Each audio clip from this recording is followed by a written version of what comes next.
Oséias capítulo 4.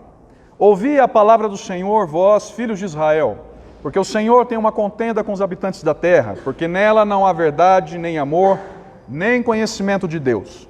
O que só prevalece é perjurar, mentir, matar, furtar e adulterar. E há arrombamentos e homicídios sobre homicídios.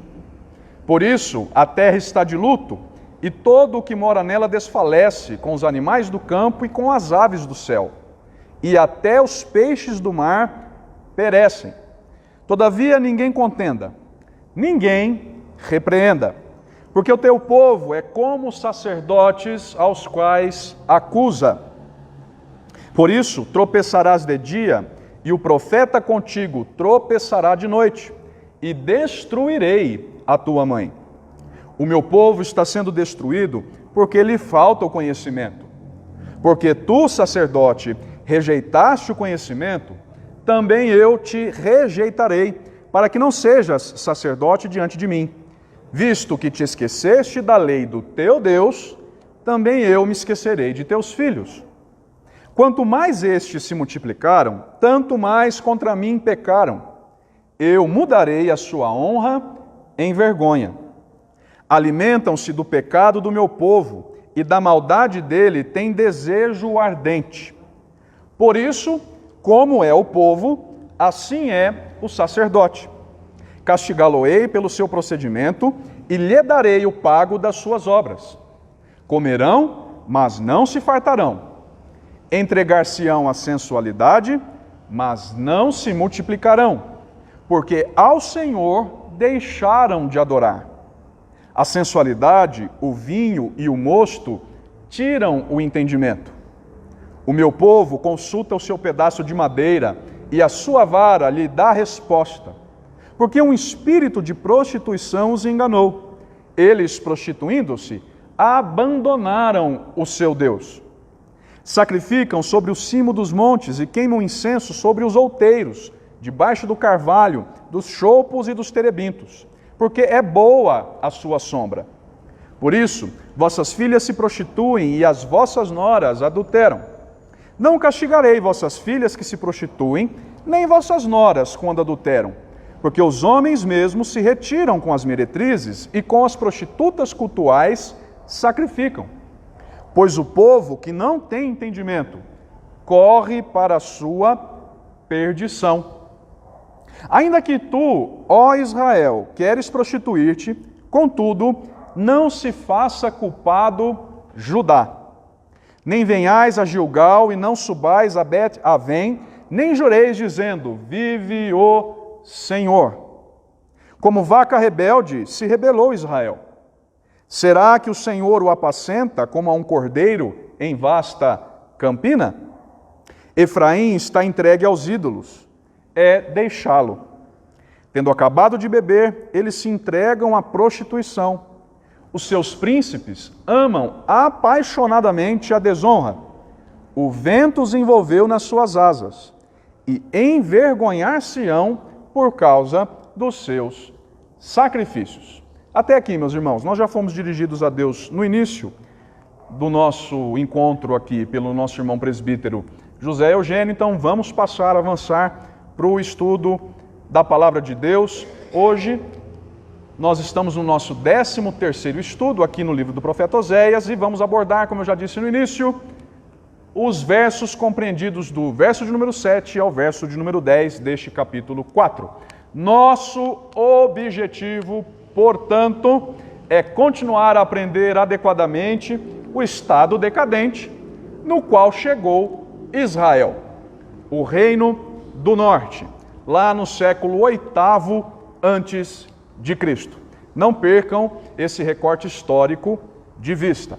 E agora nós vamos enfocar especificamente naquilo que o texto nos diz sobre a conduta dos sacerdotes daqueles dias, sobre a conduta dos líderes religiosos daqueles dias específicos, para que ao fim do nosso estudo, como já fazemos, nós reflitamos em algumas lições práticas, ou sobre algumas lições práticas para a nossa vida no dia de hoje. Então aí está o nosso plano de estudo. Como sempre, uma breve recapitulação do estudo passado, para retomarmos o contexto. As palavras, um segundo momento, vamos ver as palavras que se direcionam especificamente aos sacerdotes, para que, por fim, no terceiro momento desse nosso encontro, nós façamos algumas reflexões práticas. Então vamos lá para a nossa brevíssima, curtíssima recapitulação. Nos estudos das semanas passadas, e por que aqui está no plural? Porque já há 2 semanas nós temos estudado o capítulo de número 4. No primeiro desses estudos, nós somos do verso de número 1 ao verso de número 3, verso de número 1 ao verso de número 13, e depois, na semana passada, verso de número 4 ao verso de número 6. Nas 2 últimas semanas, portanto, nós vimos que, primeira questão que precisamos retomar, Deus tem uma contenda, uma acusação contra os filhos de Israel. Ela começa a ser apresentada, melhor dizendo, já no verso 1 deste capítulo 4. Ouvi a palavra do Senhor, vós filhos de Israel, porque o Senhor tem uma contenda com os habitantes da terra. Os irmãos se lembram do significado disso, eu não preciso me estender mais. Se quem nos acompanha de casa não se lembra, basta acessar os estudos das semanas passadas. E a razão dessa contenda, desta questão jurídica que o próprio Senhor levanta contra o seu povo, percebam a linguagem poética aqui do texto, está na falta de verdade, amor e conhecimento de Deus entre o povo. É o que nos informa o final do verso 1, porque nela, na terra, não há verdade, nem amor, nem conhecimento de Deus. Então, por causa disso tudo, por causa da falta de verdade, de amor, de conhecimento de Deus, e os irmãos devem se lembrar do significado disso, é muito mais do que mero conhecimento intelectual, mera experiência intelectual, é na verdade o desfrute de um relacionamento pessoal com o Senhor. Isso é conhecimento de Deus. Por falta de verdade, amor e conhecimento de Deus, terríveis pecados são cometidos pelos israelitas. Pecados descritos no 2º verso: perjurar, mentir, matar, furtar, adulterar, arrombamentos, homicídios sobre homicídios. Toda a terra e seus habitantes, em razão disso, sofrem. Verso de número 3.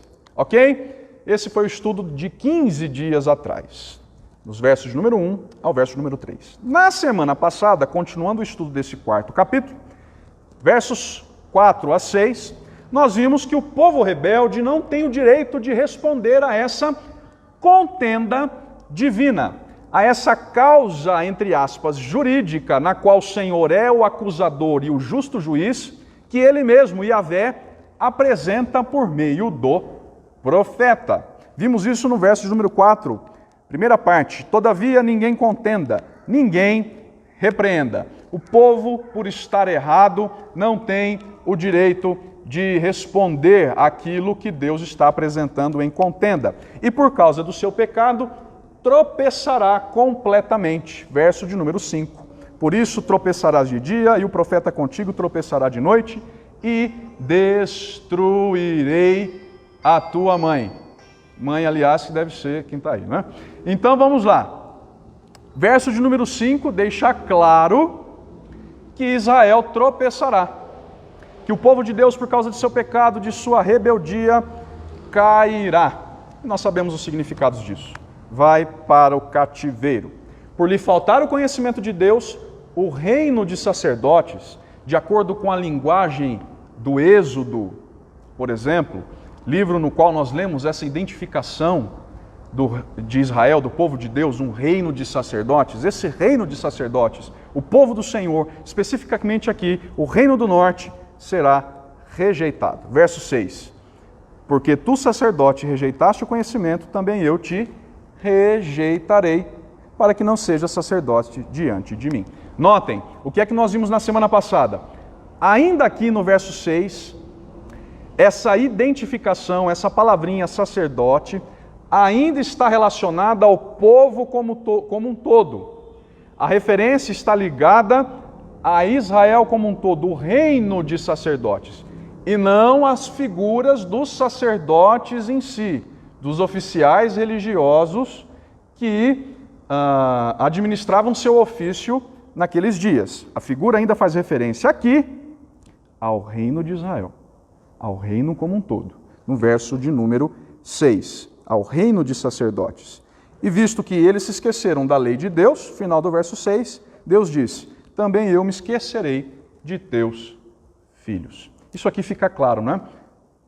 É improvável, para não dizer muito improvável, que Deus fizesse referência aqui no verso 6 aos oficiais religiosos, aos sacerdotes. Quando fala aqui de filhos, por exemplo, quando nós voltamos à analogia do início do livro, Oséias e Gomer, Deus e Israel, nós chegamos à conclusão, vemos facilmente que a referência é à nação, aos filhos de Israel. Agora nós vamos então, irmãos, para os versos compreendidos do verso de número 7 ao verso de número 10. Vejam, notem, percebam que a descrição do estado decadente do povo continua. E agora no verso 7, vejam o que lemos. Quanto mais estes se multiplicaram, estes quem? Aqueles a quem o final do verso 6 faz referência, lá, os filhos de Israel. Quanto mais estes se multiplicaram, tanto mais contra mim pecaram. É o que nós vemos aqui no início do verso de número 7. Percebam então, a descrição do estado decadente do povo do Reino do Norte continua. E a sentença inicial agora no verso 7 não deixa dúvidas. O povo estava crescendo, e quanto mais crescia, mais pecava contra o Senhor. Evidentemente, à primeira vista, o significado disso é aquilo que nós tendemos a concluir mesmo, que o povo estava crescendo numericamente, que o povo estava se multiplicando numericamente. Só que essa expressão quer dizer mais do que isso. À primeira vista é isso mesmo, primariamente o significado é este mesmo, que o povo estava crescendo numericamente. Mas essa é uma expressão muito comum na linguagem, no vocabulário profético dos profetas no século VIII a.C. No mundo antigo, crescimento populacional também estava acompanhado de crescimento, de expansão nacional do reino. Ou seja, expansão econômica, expansão política. O povo não estava apenas crescendo numericamente, o povo também estava gozando de relativa prosperidade política, prosperidade financeira.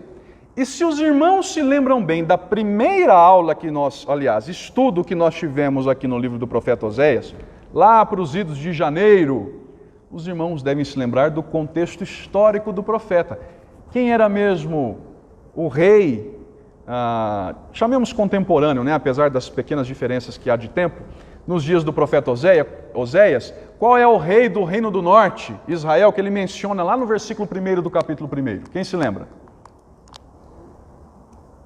Ele menciona alguns do Reino do Sul, Judá, e menciona um apenas do Reino do Norte, Israel.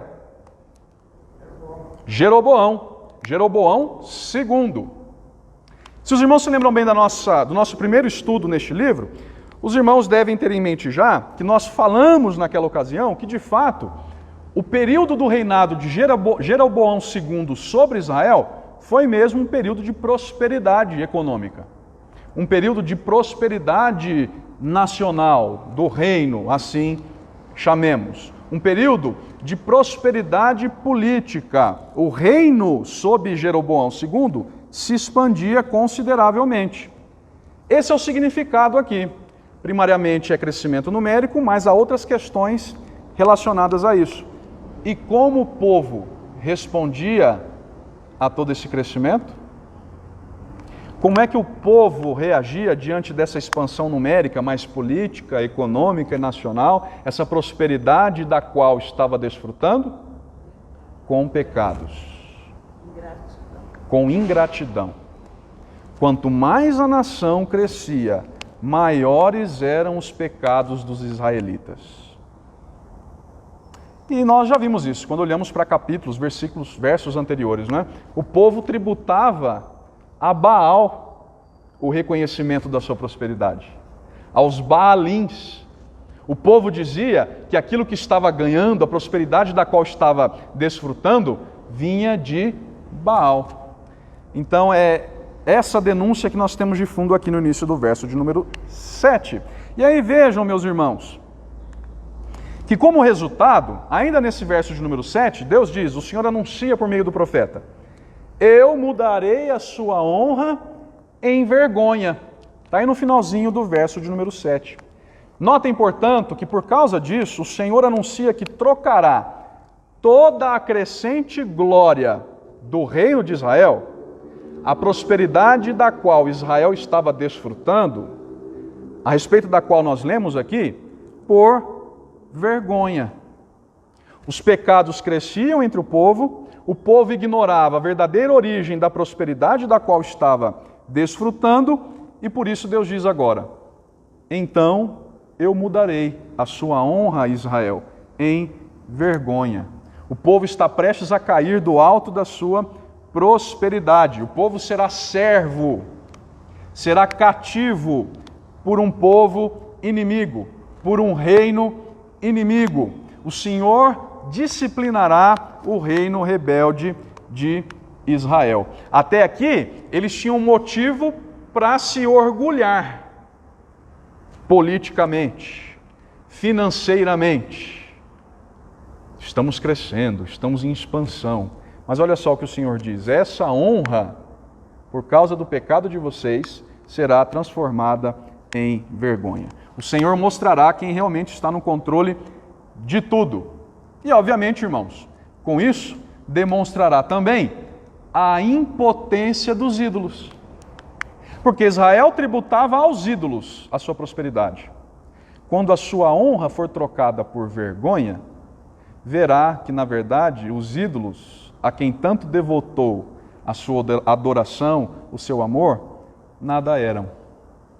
São impotentes, nada poderão fazer quando o reino inimigo da Síria invadir Israel e levar cativo os seus habitantes. Ok? Esse é o significado, é assim que nós vemos, é o que lemos no verso de número 7. Mas a denúncia, a descrição do estado decadente de Israel continua. Vejam agora o verso 8. Verso 8, voltem os olhos para o verso de número 8. Alimentam-se do pecado do meu povo e da maldade dele tem desejo ardente. Notem que agora, irmãos, o texto passa a enfocar um público diferente do público ao qual o Senhor estava se dirigindo até aqui. Porque nós vimos, até aqui o Senhor estava se dirigindo à nação, não é? Aos filhos de Israel. Mas vejam que agora no verso 8, é impossível que seja essa a referência. Porque nós lemos no verso 8, alimentam-se do pecado do meu povo. Então agora, o público é diferente. O texto passa a enfocar as figuras dos sacerdotes daqueles dias. Isso ficará ainda mais claro nos versos seguintes. Notem então, a contenda deixa de ser destinada agora, por um breve momento, à nação como um todo, e passa a se dirigir aos sacerdotes, aos líderes religiosos dos dias do profeta Oséias. É o que a estrutura do texto lá na língua hebraica nos indica. E aí o que é que o texto nos diz sobre esses sacerdotes? Nos diz que a conduta deles, ao contrário do que se esperava de um líder religioso, de alguém responsável por fazer a mediação entre o povo e Deus, o ofício sacerdotal, ao contrário disso, os sacerdotes também eram totalmente corruptos. Vejam essa expressão. Eles se alimentavam do pecado do povo e da maldade do povo tinham desejo ardente. Como nós deveríamos entender essa primeira expressão aqui, se alimentar do pecado do povo?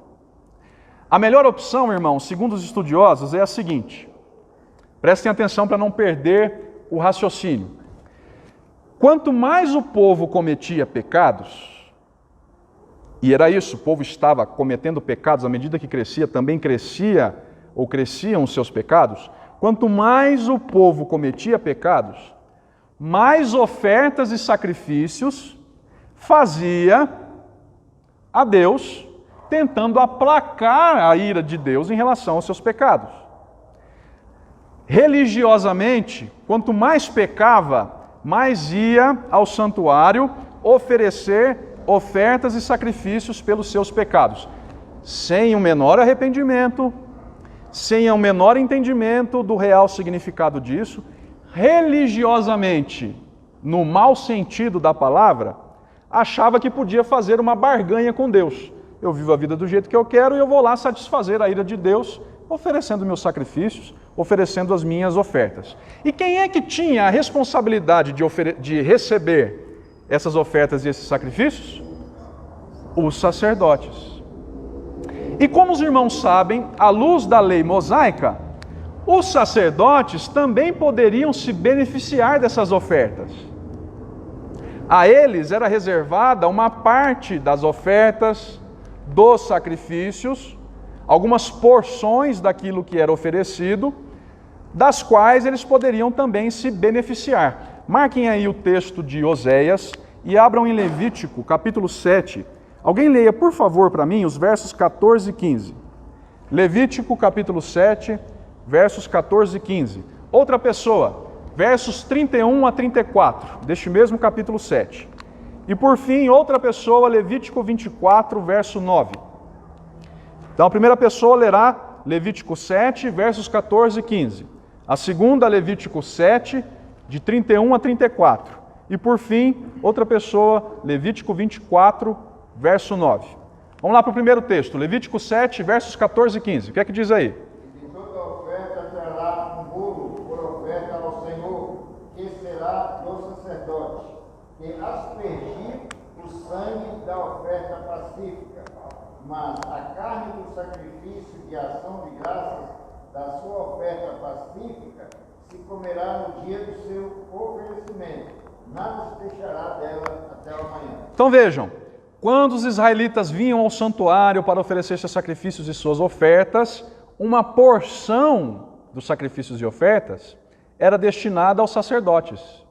Eles podiam comer de uma porção do animal que seria sacrificado, podiam comer de uma porção das ofertas, de manjares e de todas aquelas ofertas que nós lemos no livro de Levítico. Por quê? Lembrem-se, irmãos, os levitas, os sacerdotes, não tinham terra e não tinham tempo, espaço para se dedicar a plantio, para colheita. Por quê? Porque eles eram oficiais exclusivos do serviço a Deus no santuário. Então, a razão do dízimo ser entregue, por exemplo, está aí. Eles eram mantidos com aquilo que os israelitas traziam quando ofereciam suas ofertas e seus sacrifícios. Uma porção era reservada ao sustento daqueles oficiais. A gente vai perder muito tempo sem entrar nesse assunto, né? Mas é por isso, esse é um dos argumentos do porquê o dízimo se mantém até os dias de hoje, ao contrário do que algumas pessoas dizem. Porque a manutenção da casa de Deus se dá da mesma maneira. Há na casa de Deus, geralmente os pastores fazem isso, né? São eles aqueles que se afastam de suas atividades antigas, do seu trabalho secular, para se dedicar exclusivamente à igreja. No caso dos pastores, ao ensino da palavra de Deus. É por isso que Paulo diz que são dignos de dobrados honorários. Essa é a ideia, uma continuidade entre o Antigo e o Novo Testamento, ao contrário do que muita gente pensa por aí. Diga lá, minha irmã. Está no assunto ainda, mas eu estou lá no versículo 7, porque versículo 7 diz: quanto mais os sacerdotes aumentaram, Quanto mais a nação aumentava. Não os sacerdotes, a nação, os filhos de Israel. Lembre-se, eu chamei a atenção de vocês para isso. Até aí... daí veio fala assim: quanto mais aumentaram os sacerdotes, mais eles pecaram contra mim, provar na glória deles, por vergonha. Aí a interpretação do tradutor. O tradutor da NVI, ou melhor, os tradutores da NVI, irmã, leram esse texto na língua hebraica original e chegaram à seguinte conclusão: o texto faz referência aos sacerdotes. O que eu estou dizendo aqui para os irmãos é que quando nós olhamos para a língua hebraica original, seguindo outros estudiosos, é melhor entendermos até o verso 7, o público a quem Deus faz referência, como toda a nação de Israel, do Reino do Norte. Muito embora essa interpretação que fez o tradutor da NVI também seja plausível, mas menos plausível do que essa que eu estou apresentando para vocês. A de que até aqui, o público a quem Deus está se dirigindo é a nação de Israel, o reino de sacerdotes. Até que no verso 8º, aí sim, o público muda para os sacerdotes especificamente, os oficiais religiosos. Porque antes os sacerdotes também pecavam. Sim. Aí o oitavo diz que eles enfrentaram o pecado do meu povo e têm prazer em sua iniquidade. Quando você falou que eles são esses sacerdotes, a minha pergunta seria se existiam duas características dos sacerdotes, dois tipos, porque uns pecavam e também a vergonha deles, a glória deles foi transformada em vergonha. E outros aqui se enfrentavam desse pecado que essa nação cometia. A questão é, minha irmã, quando Deus diz, transformarei a glória de vocês em vergonha, está se dirigindo a Israel, a nação, ao reino, aos filhos de Israel.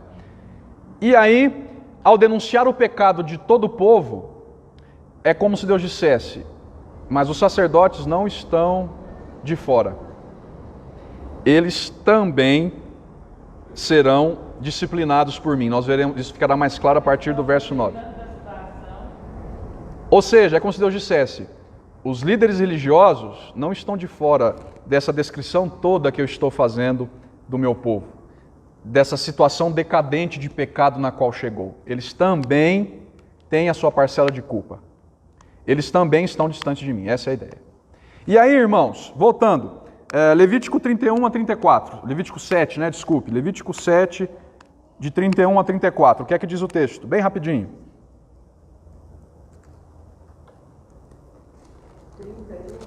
31 a 34. Lembra, e o sacerdote queimará a gordura sobre o altar, mas o peito pertencerá a Arão e seus filhos. Dareis ao sacerdote a coxa direita dos sacrifícios das vossas ofertas pacíficas, como uma contribuição. Aquele dentre os filhos de Arão que oferecer o sangue e a gordura da oferta pacífica terá a coxa direita como sua porção. Pois tomei o peito movido e a coxa aumentada das ofertas pacíficas dos israelitas e os dei ao sacerdote Arão e a seus filhos como sua porção para sempre entre os israelitas. Obrigado, minha irmã. Então vejam que os sacerdotes tinham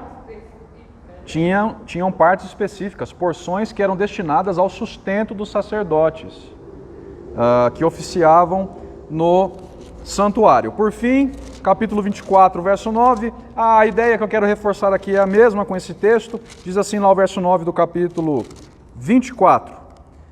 E serão de Arão e de seus filhos, os quais os comerão no lugar santo, porque são coisa santíssima para eles, das ofertas queimadas ao Senhor como estatuto perpétuo.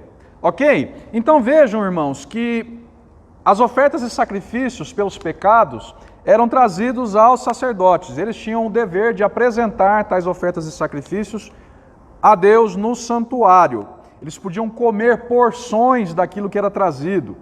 Logo, qual é a acusação que Deus está fazendo aqui no verso de número 7? A de que o sacerdócio se tornou extremamente interessado no pecado das pessoas, porque quanto mais as pessoas pecavam, mais ofertas traziam, e quanto mais ofertas traziam, mais os sacerdotes se aproveitavam daquilo que era trazido. Pecado rentável. O pecado se tornou fonte de prazer, de lucro para os sacerdotes. Quanto mais as pessoas pecavam, mais eles se beneficiavam, mais coxa comiam, mais se beneficiavam das ofertas e dos sacrifícios que eram trazidos. Ou seja, Deus está dizendo que os sacerdotes se tornaram extremamente gananciosos. Em vez de confrontar o pecado do povo, eles se beneficiavam do pecado do povo. Em vez de confrontar os pecados do povo, diz o final do verso 8, o início do verso 8, eles se alimentavam do pecado do povo. E aí isso fica ainda mais claro na continuação do verso 8, diz lá: da maldade dele, do povo, os sacerdotes têm desejo ardente. Olha só, eles não apenas se beneficiavam a contragosto, vamos dizer assim. O povo tem que trazer mesmo as ofertas, vamos aproveitar, a gente vai fazer o quê? A gente tem o nosso direito de tirar a porção. Seria bom se o povo não pecasse, mas já que está pecando, é bom que a gente come bem, não é? Se enriquece. Não era contragosto, não. Eles tinham desejo ardente pelos pecados do povo, dos israelitas. Na língua hebraica original, o sentido aqui é algo como, literalmente, essa segunda linha aí do verso 8 eles iam em direção ao povo, eles iam em direção ao pecado, elevando a sua alma. Em direção ao pecado, elevam a sua alma. Daí a tradução aqui, né? Tem desejo ardente. Os sacerdotes desejavam que o povo pecasse cada vez mais para que recebessem mais sacrifícios e ofertas, para que ganhassem mais vantagens pessoais. Em suma, eram mercenários, interesseiros, não repreendiam os pecados, queriam, na verdade, ganhos materiais, e não a reforma religiosa de que tanto precisava Israel. Qualquer semelhança com o nosso presente não é mera coincidência. Eu ia fazer essa pergunta, não seria isso para transformar nos dias de hoje? Pois é, minha irmã, pois é. Assim, até o pastor que prega a verdade, venha como estás, mas não continue. Mas não permaneça, né? É isso. Vai. E note, irmã... Deixando, eu tenho prazer no povo ficar do mesmo jeito que é. É isso, né? É isso. Para ver crescimento. E notem, irmãos, como isso aprofunda a decadência do povo. Porque se os sacerdotes que têm o dever de repreender o povo não fazem, o povo acha que está tudo bem. Que o que está fazendo está tudo ok. Se não há instrução e advertência por parte dos líderes, e o povo está andando em pecado sem que ninguém repreenda, sem que ninguém chame a atenção, o povo acha que está tudo certo. É por isso que quanto mais o povo cresce, mais os pecados se multiplicam. Os sacerdotes, em vez de repreender o povo, estavam se deleitando nos pecados do povo. Diga lá, meu irmão. Eu posso tirar essa lição daí, não necessariamente lição de ensinamento, mas de comportamento, que nós tivemos na igreja romana de minutos atrás, da tal da venda das indulgências. Alguma coisa parecida com isso. Sim, meu irmão, sim. E outra coisa, isso aí eu pergunto, se há uma associação daí de tirar isso, né, desse comportamento público. E a outra coisa, em relação ao que nós vimos hoje, também posso associar muitas denominações hoje não se anuncia o Evangelho da forma que Jesus anunciou, com arrependimento da confissão de pecados, porque isso vai tirar o povo da igreja. Vai espantar. Agora, se é só um pagamento ali, será uma oferta, faz não sei o quê, é mais ou menos nessa linha que o povo tem hoje. A gente não Eu acho que sim, irmão. Raríssimas exceções, eu até comentava isso com o irmão Maurício na hora que ele chegou aí, raríssimas exceções de lugares, não quero chamar de igreja, mas lugares, onde a palavra é genuinamente pregada. É verdade, irmão, é verdade. Porque é isso. E geralmente, a gente vai tratar disso nas reflexões práticas. E geralmente esses lugares estão repletos de gente. Enquanto, com raras exceções, as exceções existem, né? As mega igrejas fiéis existem também, mas são raras.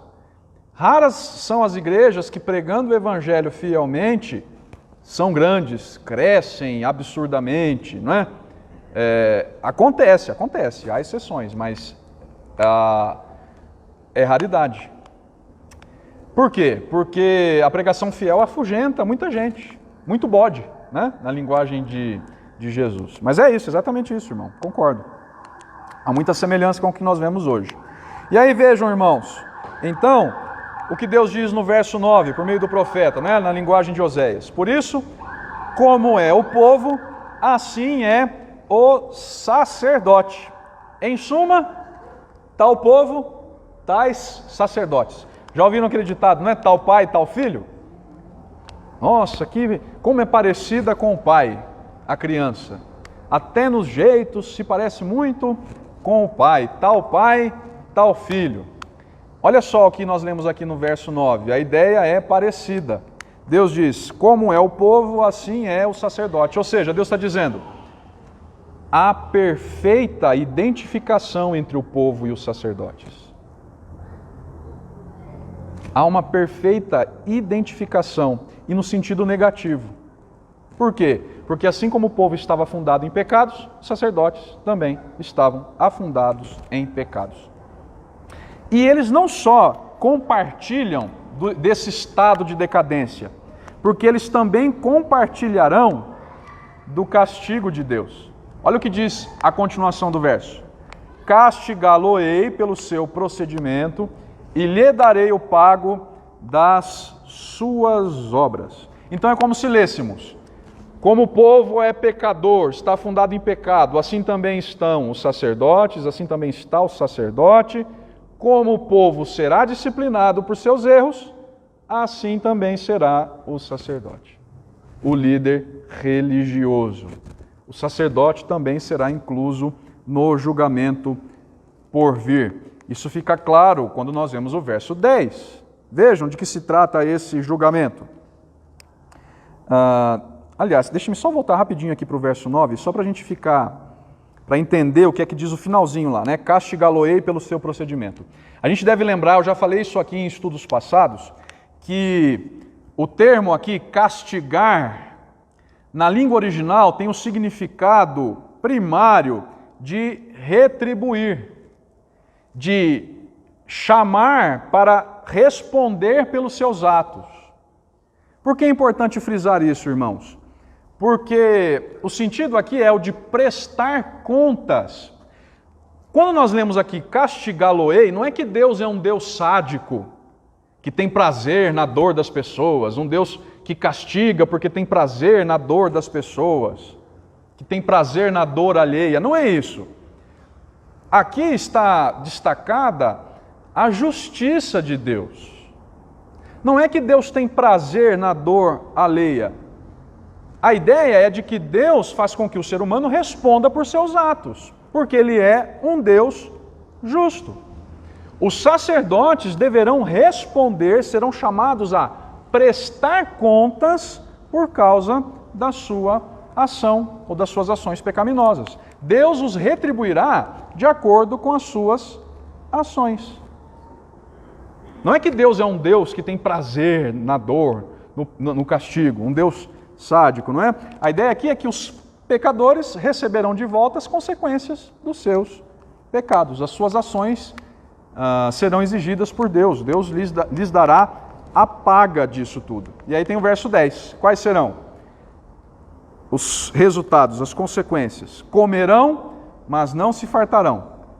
Entregar-se-ão à sensualidade, mas não se multiplicarão, porque ao Senhor deixaram de adorar. Vejam lá, ambos, portanto, povo e sacerdotes, terão de enfrentar as consequências da quebra da aliança.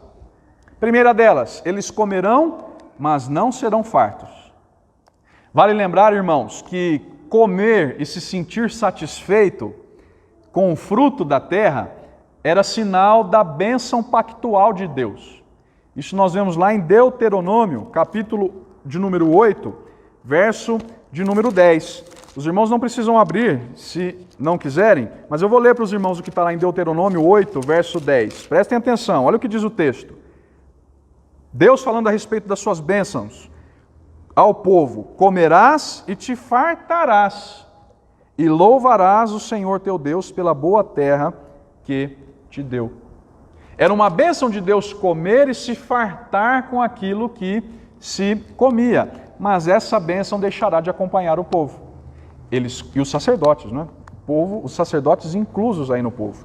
Eles comerão, mas não se fartarão. É como se Deus dissesse que está retirando a sua bênção. De igual modo, olha lá, a expectativa deles de crescerem numericamente, como havia acontecido até aqui, eles estavam aumentando numericamente, em número, em prosperidade, em prestígio, também será frustrada. Porque Deus fará com que esse povo não mais se multiplique. Entregar-se-ão à sensualidade, mas não se multiplicarão. Outro sinal da maldição divina. Então, de modo geral, em resumo, o que é que nós lemos aqui, irmãos? As duas maldições indicam que Deus retirará a fertilidade de Israel. A fertilidade daquilo que a terra produzia para que o povo comesse e se fartasse, e a fertilidade do próprio povo em relação à perpetuação da sua descendência, da multiplicação da sua descendência. O Senhor o julgará por causa dos seus pecados. E o motivo? Porque ao Senhor deixaram de adorar. Eles se afastaram deliberadamente de Deus.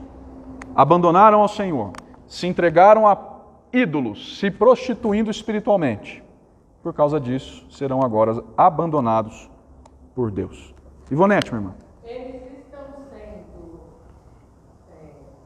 não sei se é a palavra, mas condenados por conta de um pecado diferente do pecado de Israel. É isso? Os sacerdotes.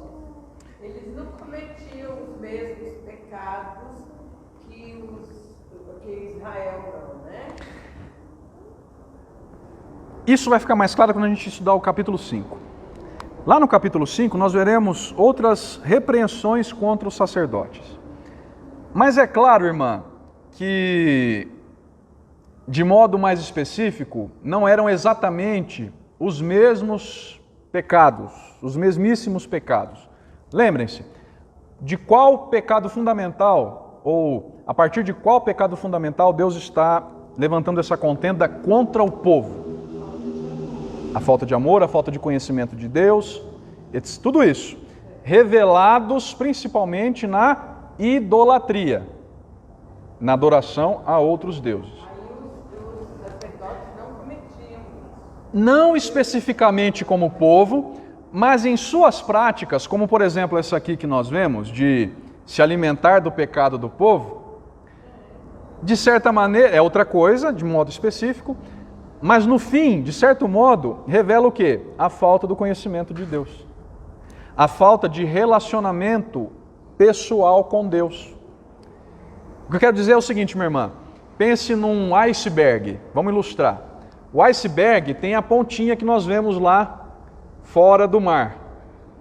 Não é isso? Só que tem um pedaço muito maior de gelo que nós não vemos, que está sob a superfície do mar. Aquilo que é visível, exterior aqui, é diferente, né? Idolatria de um lado e do outro aqui, alimentação do pecado do povo, egoísmo, etc. e tal. Busca por lucro, por vantagem própria. O que nós vemos é diferente, mas o que está no fundo, em suma, é igual. É a falta do conhecimento de Deus, do relacionamento pessoal com Deus. A falta de amor, a falta de verdade. Entendeu? Ok, irmãos, isso tudo por causa da recusa rebelde dos israelitas. E aí vamos terminar agora com algumas reflexões práticas. Eu separei duas aqui para nós. Primeira coisa que nós aprendemos aqui para a nossa vida hoje, à luz do texto que nós estudamos. Primeira delas, prosperidade nem sempre é sinal da aprovação de Deus. Vou repetir. Prosperidade nem sempre é sinal da aprovação de Deus. Notem, aqui está Israel, o Reino do Norte, que estava prosperando economicamente, politicamente, que estava crescendo em número, mas que estava totalmente distante de Deus. Crescimento numérico e em riqueza nem sempre indicam ou levam a aumento da espiritualidade. Muitas vezes, irmãos, na verdade, a prosperidade cega as pessoas. Ela é enganosa. leva muitos a entender que Deus está aprovando aquilo que, na verdade, Deus não aprova. Já ouviram isso? Eu já ouvi isso de algumas pessoas. Não, se Deus está me abençoando, se eu estou sendo abençoado, é porque Deus está em conformidade com a minha vida. Se eu não estou passando por necessidade, muito pelo contrário, se eu estou prosperando financeiramente, se eu estou crescendo em diversos sentidos, é porque Deus está aprovando a minha conduta, é porque Deus está aprovando a minha vida. Ledo engano. Prosperidade, irmãos, nem sempre é sinal da aprovação de Deus. A prosperidade não deve nos servir de prova do consentimento divino à nossa conduta. Há muitos líderes religiosos por aí que prosperam como ninguém, às custas do povo, inclusive. E aí alguém pode dizer, tá vendo, aí está o sinal de que eles são líderes fiéis a Deus. E aí tiram até versículos do contexto, né? Não nos levantemos contra os ungidos do Senhor. Se o Senhor os está abençoando, não vamos falar dos ungidos do Senhor. Totalmente fora de contexto. Totalmente fora de contexto. Prosperidade, irmãos, nem sempre é sinal da bênção de Deus. Isso se aplica a pessoas, mas também se aplica, pensem comigo, a igrejas. Não é porque uma igreja não prospera que Deus não a está abençoando. Nem sempre é isso.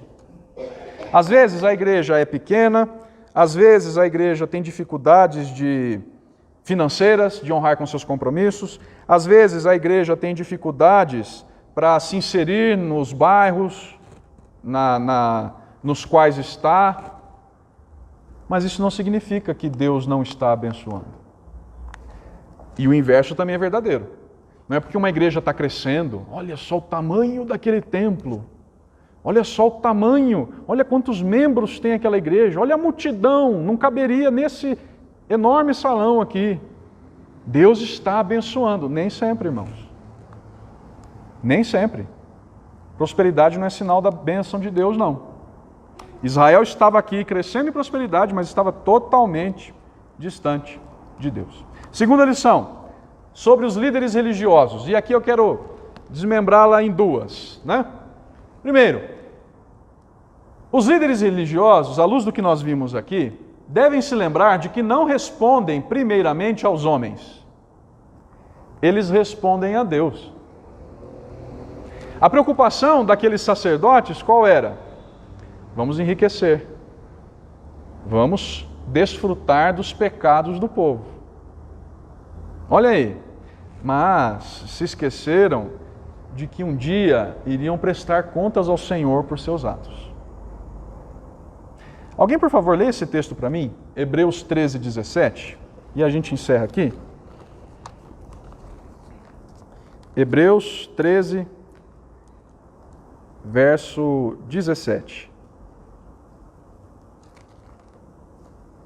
Obedecei aos vossos guias e sede submissos para com eles, pois velam por vossa alma, como quem deve prestar contas, para que façam isto com alegria e não gemendo, porque isto não aproveita a vós outros. Obrigado, meu irmão. Olha o que o autor aqui aos Hebreus diz. Obedecei aos vossos guias, está dizendo a igreja, né? Sede submissos para com eles, em relação à liderança da igreja. Pois eles velam por vossa alma, e é aqui que eu quero chamar a atenção, como quem deve prestar contas. Um dia, irmãos, todos os líderes do povo de Deus terão de prestar contas diante dele, daquilo que fizeram sobre o rebanho do Senhor. Todos os líderes terão de prestar contas ao Senhor. E muitos deles se esquecem disso. Há muitos por aí que se identificam como sacerdotes nos dias de Oséias, que se enriquecem às custas do povo.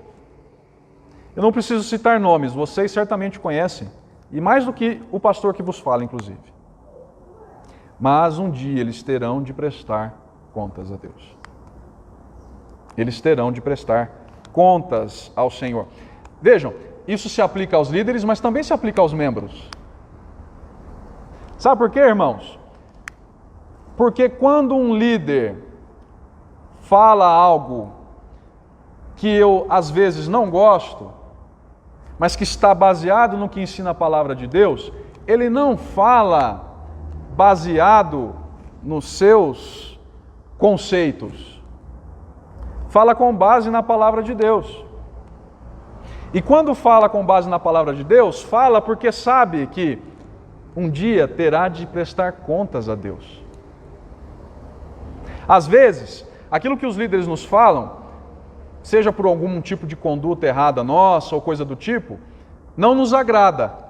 Mas eles não falam pensando no nosso mal, falam pensando no nosso bem.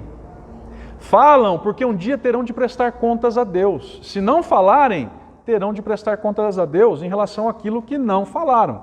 E aí não é qualquer coisa não, tá, irmãos? Eu estou falando em relação àquilo que encontra identificação com a palavra de Deus. Nós temos que obedecer o que nós lemos aqui, ó, obedecer aos nossos guias, ser submissos para com eles, enquanto eles forem fiéis à palavra de Deus. O dia que não forem fiéis à palavra de Deus, aí isso aqui não se aplica mais. Mas enquanto forem fiéis à palavra de Deus, essa é a nossa obrigação. E aí, por fim, nós não podemos ser ingênuos, irmãos.